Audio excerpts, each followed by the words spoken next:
Lisa Gilbert is the co-president of Public Citizen, a progressive advocacy group that helped organize today's protests. Lisa, what are you hearing from around the country about turnout and whether or not there have been any problems or troubles? Well, turnout has been amazing. We're holding 1,000 plus events, peaceful, lawful vigils around the country in this astounding moment where people are reacting to an atrocity. It was organized in only 48 hours. And so the massive numbers we're seeing, the number of people turning out, telling their neighbors to turn out, all of it just demonstrates the real magnitude of the outrage that I think people are feeling. Were you surprised that it came together so quickly?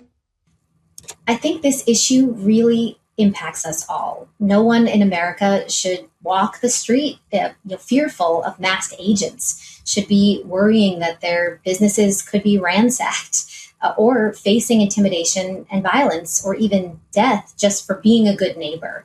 I think many people see themselves in this incident, have been truly horrified at the escalating violence that they've seen from ICE and CBP. And this moment sparked a tinder. People are reacting to an abuse of power that they've been watching for many weeks and months.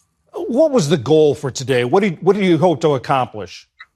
The goal for today is to have a community-led, nonviolent, lawful reaction to the horrors that we've been seeing.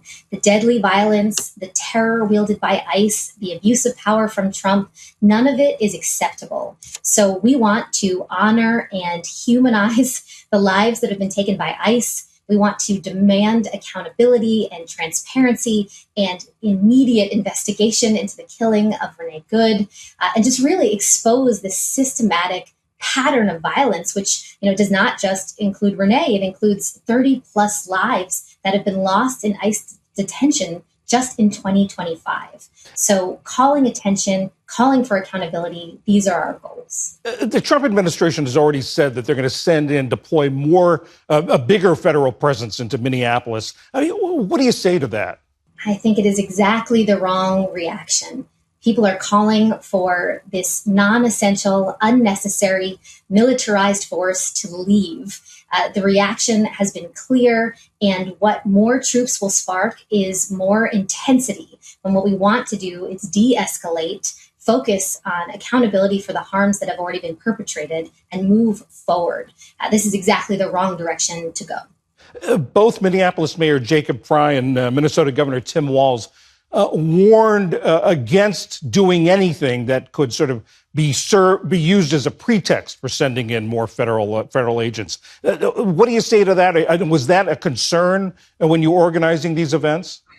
Well, our events are First Amendment right protests, so long as they are nonviolent and peaceful, which they have been and which was the goal and undergirded all of our organizing. We were not concerned that what we were doing could spark a reaction of this nature. However, we know the Trump administration is seeking any excuse to put further troops into the nation, to militarize at higher levels. We've even been fearful, as many know, of the Insurrection Act being invoked at any spurious pretext. So we are, of course, always worried about what the Trump administration will do. They have clear authoritarian goals, but I think what we can control is how peaceful and clear our actions are. And they're needed in this moment of violence. We need to stand up together. And do you think the momentum will keep up tomorrow?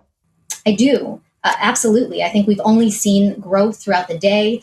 Yesterday, there were 500 events. By the night, there were 800. By the morning, there were 1,000, and so on and so forth. People are really outraged, and it's showing up everywhere across the country, and we expect it to continue building.